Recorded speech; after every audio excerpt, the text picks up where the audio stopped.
Et salut à tous. Dis-moi un truc. Pourquoi tu tombes toujours amoureux ou amoureuse de personnes toxiques? Pourquoi même quand tu sais qu'il ou elle te fait du mal, t'arrives pas à partir? Pourquoi la personne qui te blesse, c'est celle qui fait battre ton cœur le plus fort? Tu penses que c'est juste parce que t'as pas de chance ou que t'es faible? Non mec, pas du tout. Carl Jung, le grand psychanalyste, il a une réponse. Une réponse profonde. Il dit que parfois, c'est pas de l'amour pur et simple, c'est ton inconscient qui t'appelle. Aujourd'hui, on va parler de ça. Pourquoi tu choisis toujours les mauvaises personnes et comment en sortir? C'est pas de l'amour, c'est ton inconscient qui parle. Jung disait une phrase ultra célèbre. Jusqu'à ce que tu rendes ton inconscient conscient, il dirigera ta vie et tu l'appelleras destin. Ça veut dire quoi? Ça veut dire que parfois, on croit choisir nos partenaires. Mais en vrai, on choisit pas tant que ça. On est attiré inconsciemment vers des personnes qui nous rappellent des trucs planqués au fond de nous. L'amour que tu ressens dans une relation toxique, c'est pas forcément un amour pur. Parfois, c'est un cri de ton inconscient qui te dit: Hey, il y a une blessure en toi qui est pas encore guérie. L'ombre, ce fameux shadow. Jung parle d'un truc qu'il appelle l'ombre, shadow en anglais. L'ombre, c'est quoi? C'est toutes les parties de nous qu'on refuse de voir. La colère, l'orgueil, l'envie, le besoin de dominer, même le désir sexuel parfois. On essaye d'étouffer ces trucs-là. On veut pas les admettre. On les trouve pas jolies, pas acceptables. Mais elles disparaissent pas, ces parties-là. Elles restent là, cachées. Et quand tu rencontres quelqu'un qui incarne ces trucs-là, même si c'est une personne toxique, tu ressens une attraction de fou. Pourquoi? Parce que tu vois en elle une partie de TOI que t'as refoulée. La personne toxique, c'est parfois le miroir qui te reflète les parts de toi que t'oses pas regarder. Pourquoi la douleur ressemble à de l'amour? Souvent, les gens te disent: Parce. Elle, il te fait du mal. Mais c'est pas si simple. Parce que ton inconscient est câblé depuis l'enfance. Si t'as grandi dans une famille où t'as connu les critiques constantes, le manque d'affection, l'indifférence, ou un amour qui allait et venait, ton cerveau a intégré que l'amour y coule douleur. Même si c'est triste, pour ton cerveau, ce qui est douloureux est familier. Et ce qui est familier, ben, ça te fait sentir en sécurité. C'est pour ça que tu reviens toujours vers le même schéma toxique, comme si tu étais coincé dans une boucle. L'anima et l'animus, les pièges de Jung. Jung parlait aussi d'un autre truc très puissant. Anima, c'est l'image féminine à l'intérieur de chaque homme. Animus, c'est l'image masculine à l'intérieur de chaque femme. Ça veut dire quoi? Ça veut dire que chaque mec a dans sa tête une sorte d'image idéale de la femme, qui s'est construite à partir de sa mère, des premières femmes importantes dans sa vie, de ses rêves, ses fantasmes. Et pareil pour les femmes avec les hommes. Elles portent une image intérieure de l'homme. Le problème, c'est que parfois, cette image est complètement déformée.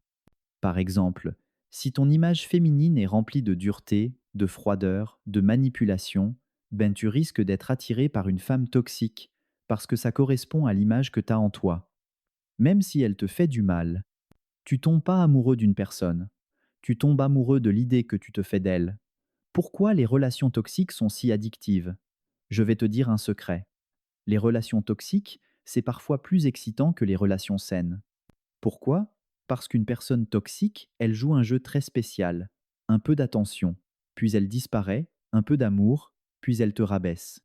Ton cerveau interprète ça comme des montagnes russes émotionnelles. C'est comme si tu étais dans un parc d'attractions, haut et bas, l'adrénaline à fond.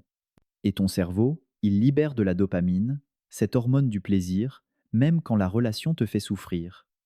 Une relation toxique, c'est pas de l'amour, c'est une forme d'addiction. Pourquoi c'est si dur de quitter une personne toxique?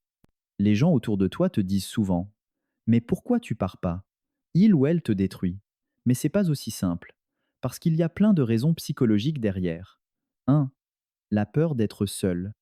Quitter une personne toxique, ça veut dire te retrouver face à toi-même. Et parfois, la solitude fait encore plus peur que la relation toxique. 2. L'espoir qu'il, elle va changer. Tu te dis toujours: ça va s'arranger, elle peut changer, peut être que si je fais plus d'efforts, ça ira mieux. 3. L'addiction émotionnelle. La relation toxique crée une vraie addiction. T'es pas seulement accro à la personne, t'es accro aux émotions extrêmes qu'elle te fait vivre. Une relation toxique, C'est comme la cigarette. Tu sais que ça te tue, mais t'arrives pas à la lâcher. Est-ce qu'une personne toxique est toujours mauvaise? Pas forcément. Une personne toxique, c'est pas forcément quelqu'un de mauvais à la base. Elle ou il a souvent ses propres blessures, ses propres traumatismes, mais ça excuse pas tout. Parce que ça ne leur donne pas le droit de te faire du mal. Avoir de la compassion pour ces blessures, c'est une chose. Laisser quelqu'un te détruire, c'en est une autre. Comment casser le cycle? Là, on attaque le plus important. Comment sortir de ce schéma toxique que t'aies été attiré, eux, par une femme toxique ou par un homme toxique? 1. Observe tes schémas. Demande-toi toujours, à qui cette personne me fait penser dans mon passé? Qu'est-ce qui t'attire exactement chez elle, lui? Est-ce que ça te rappelle un parent? Un ex? 2. Écris ta shadow list. Note toutes les qualités ou défauts en toi que t'assumes pas. Note ce que tu caches aux autres. Note ce que t'aimerais être mais que t'oses pas. Exemple, une femme pourrait dire: j'aimerais être plus cash, plus direct, mais j'ai peur qu'on dise que je suis une garce. Un homme pourrait dire: j'aimerais pouvoir pleurer, mais j'ai peur qu'on me voie comme faible. Plus tu prends conscience de ces parties en toi, moins tu seras attiré, eux, par des personnes toxiques qui incarnent justement ce que t'as refoulé. 3. Travaille sur ton enfant intérieur. L'enfant intérieur, c'est celui qui a été blessé.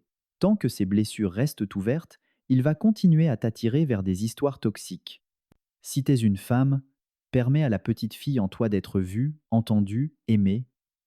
Si t'es un homme, permets au petit garçon en toi d'exprimer sa peur, sa tristesse.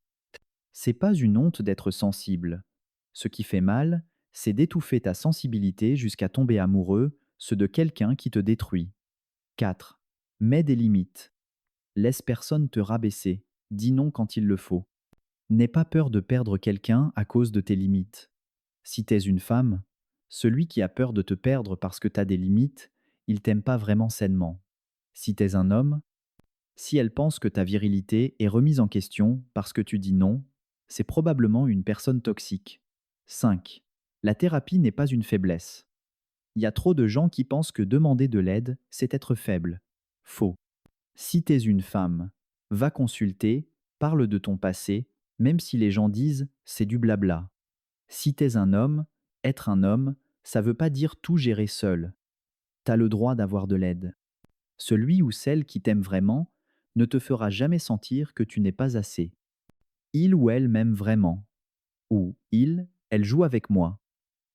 Laisse-moi te parler d'une question que j'entends tout le temps chez ceux qui vivent d'une relation toxique. Est-ce qu'il m'aime vraiment ou il joue juste avec moi? Ce truc te tourne dans la tête sans arrêt. Tu te retrouves à te dire, parfois, il est tellement attentionné. Mais parfois, il disparaît comme si j'existais pas. Des fois, il me sort des mots qui me détruisent. Mais quand il est gentil, j'ai l'impression que le soleil brille rien que pour moi.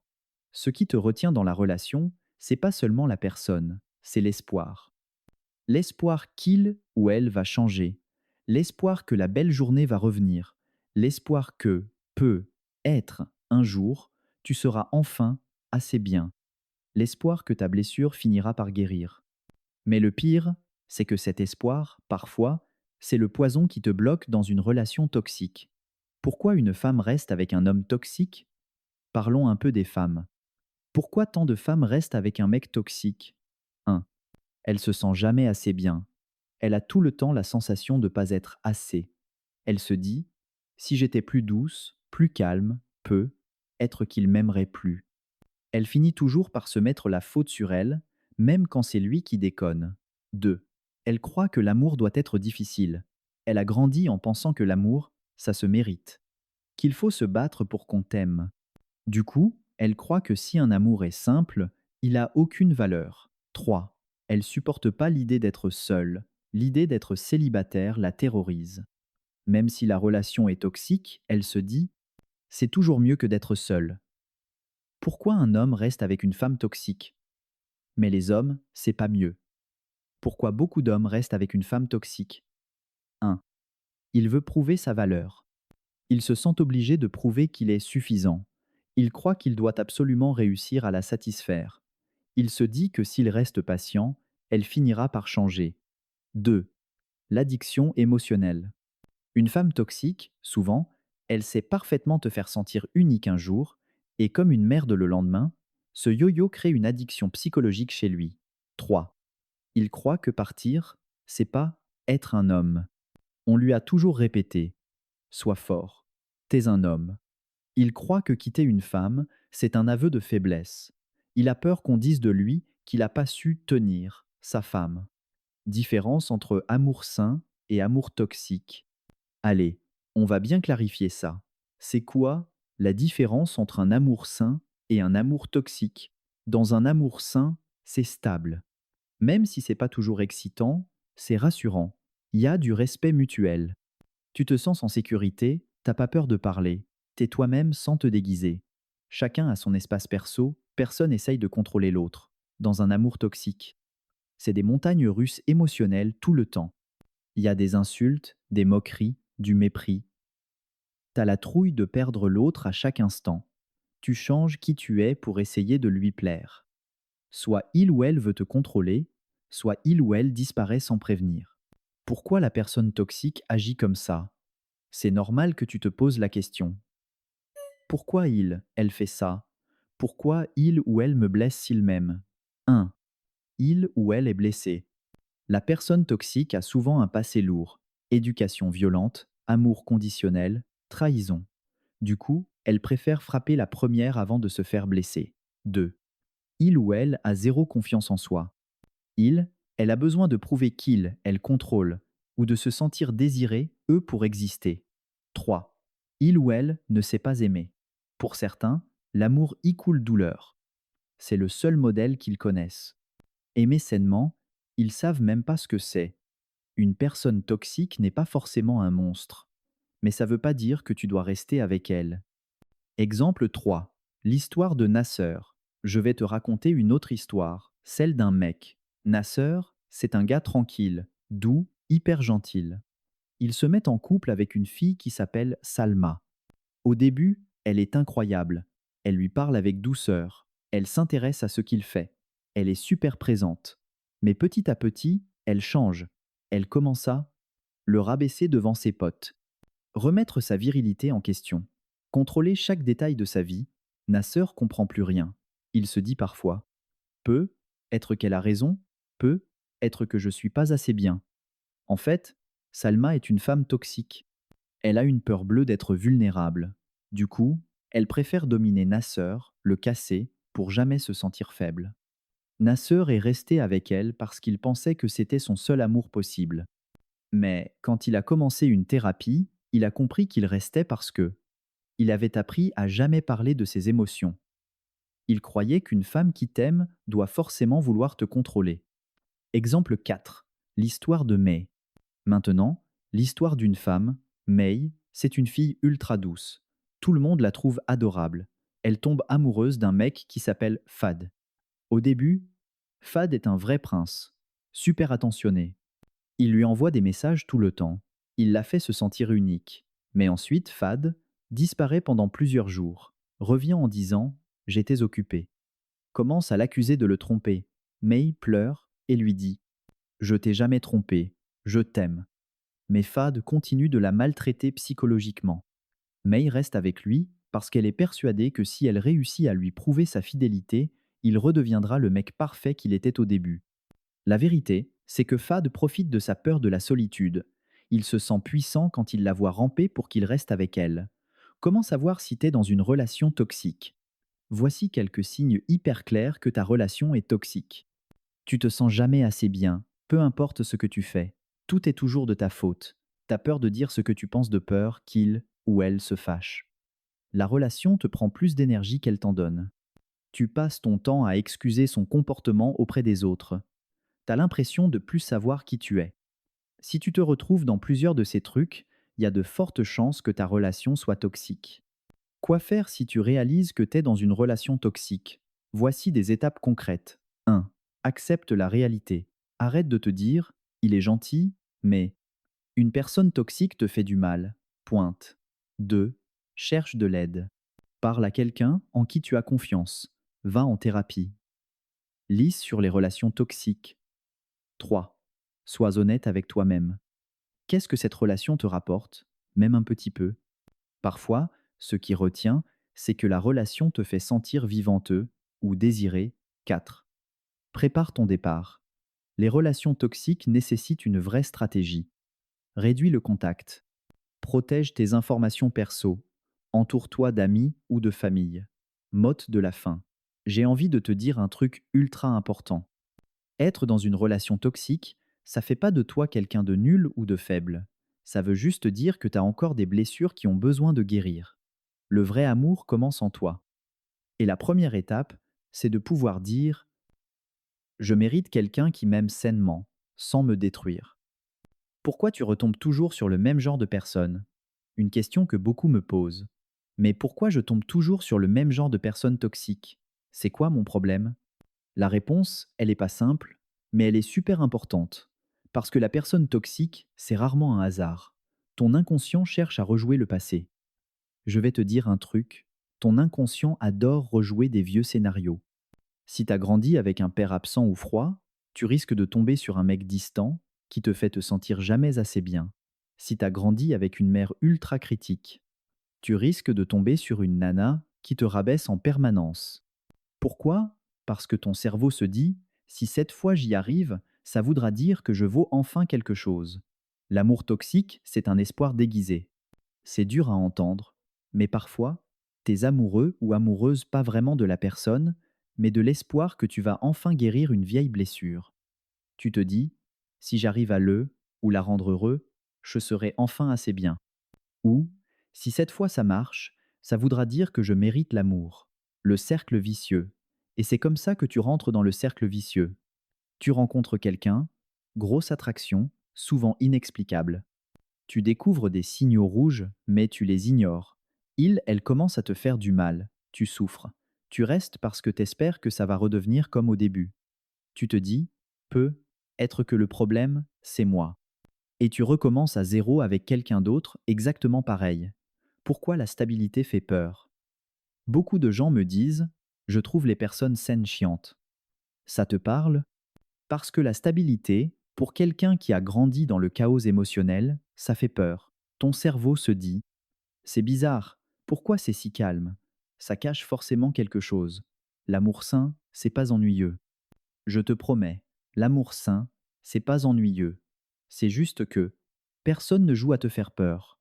Personne ne disparaît du jour au lendemain. Personne ne te fait douter de ta valeur. Ça peut sembler moins intense au début, mais ça te rend libre. Ça te fait te sentir en sécurité. Et surtout, ça te permet de rester toi-même. Je me sens prisonnier. Tu sais, beaucoup me disent: je sais que c'est toxique, mais j'arrive pas à partir. J'ai l'impression d'être prisonnier ou prisonnière. C'est normal, t'es pas faible. La relation toxique, c'est comme une drogue. Un shoot d'adrénaline, quand elle est gentille. Une descente horrible, quand elle disparaît ou t'insulte. Ton corps devient accro à ces montagnes russes. Même si ça te tue à petit feu, l'exemple de Youssef. Laisse-moi te raconter l'histoire d'un autre mec. Youssef, 32 ans, plutôt sûr de lui, bosse dans le marketing. Il sort avec une fille, Lina. Au début, Lina est parfaite. Message matin et soir. Toujours des petites attentions. Il se dit: c'est la femme de ma vie. Puis d'un coup, Lina devient froide. Commence à le critiquer: tu fais rien de ta vie. Part en soirée sans lui dire où elle est. Youssef reste avec elle parce que il a peur qu'elle trouve quelqu'un d'autre. Il se sent responsable de la rendre heureuse. Il croit que s'il s'accroche, elle redeviendra comme au début. L'exemple de Samira. Samira, elle, a 27 ans. Super souriante, gentille, tout le monde l'adore. Elle sort avec Karim, un mec charismatique, drôle, mais aussi ultra jaloux. Au début, Karim la couvre de cadeaux. Puis il commence à fouiller son téléphone. Il l'accuse de draguer d'autres gars alors qu'elle fait rien. Samira me dit: mais quand il me serre dans ses bras, je me dis qu'il m'aime vraiment. En fait, elle reste parce qu'elle confond possessivité et amour. Elle croit que la jalousie, c'est une preuve qu'il tient à elle. Alors qu'en réalité, Karim est juste un mec ultra insécure qui essaie de la contrôler. Les phrases toxiques à repérer. Je vais te balancer quelques phrases qu'une personne toxique peut dire, homme ou femme. Si t'entends ça souvent: alerte rouge, t'es trop sensible, sérieux. Personne d'autre voudra de toi. C'est de ta faute si je m'énerve. T'es trop compliqué, à aimer. Si tu m'aimais vraiment, tu ferais ça pour moi. Ces phrases, c'est du gaslighting pur. Le but, te faire croire que tout est toujours ta faute. Te rendre dépendant. Pourquoi on tombe dans le piège?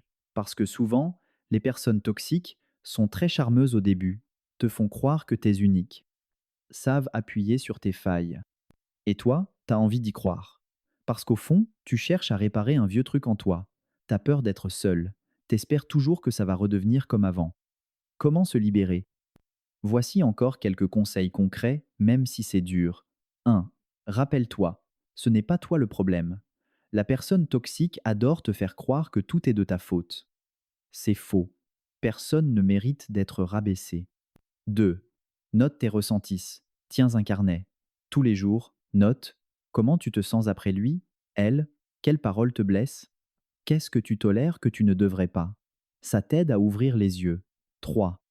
Évite les excuses. Arrête de dire mais elle a eu une enfance difficile. Elle est juste stressée M. C'est à cause de son travail. Oui, peut être, mais ça ne justifie pas de te détruire. 4. Crée une équipe autour de toi. Ne reste jamais seul. Parle à tes amis, ta famille, un psy, même si t'as honte. C'est pas ta faute. 5. Prépare-toi à couper les ponts. C'est la partie la plus dure. Mais parfois, il faut fuir pour se sauver. Même si ça fait mal au début, la guérison est possible. Je vais te dire un truc ultra important. La relation toxique te fait croire que t'es pas assez bien. Mais c'est un mensonge. Tu mérites. Un amour sans violence. Quelqu'un qui te respecte. Quelqu'un qui t'écoute. Un amour où t'as pas besoin de te transformer. C'est pas toi qui dois devenir une autre personne pour qu'on t'aime. C'est la personne toxique qui refuse de changer. Et ça, c'est pas ton combat. Mot de la fin. Si t'as écouté tout ça jusqu'ici, sache une chose. Tomber amoureux, ce d'une personne toxique, ça fait pas de toi quelqu'un de faible ou de nul. Ça fait de toi un être humain, avec des blessures. Mais t'es pas condamné. L'amour sain, il existe. Il commence quand tu décides de ne plus négocier ta valeur. Et surtout, retiens bien ça. Tu mérites quelqu'un qui t'aime, sans te détruire.